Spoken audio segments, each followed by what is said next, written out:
Earlier this week, you appeared with Governor Cuomo here in New York at an event where the minimum wage was officially raised to $15 an hour.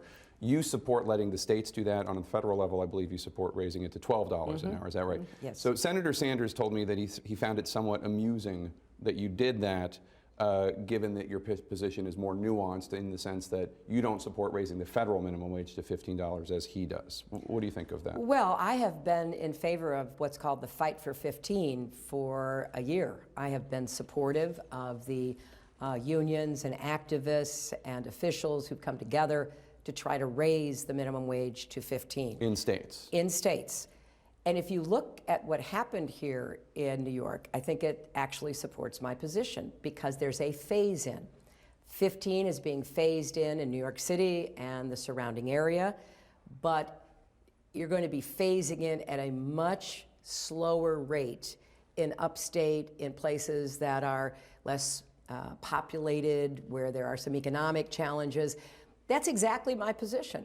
I want to raise the national minimum wage to 12, which is the highest it would have been by any measure since 1968.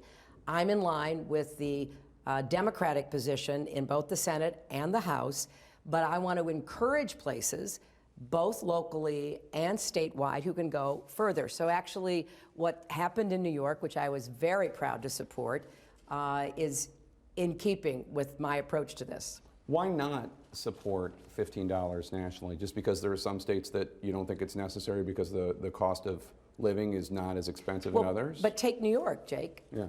They couldn't go to 15 statewide because there are different economic circumstances. So they have made it very clear that it's going to be a slow phase-in, and even in the legislation, that it was going to be evaluated to make sure that it didn't have adverse economic consequences. Well, there are a lot of places that are, not well off around the country. They are now required to have a $7.25 minimum wage. So to go from that to 12 is a big leap.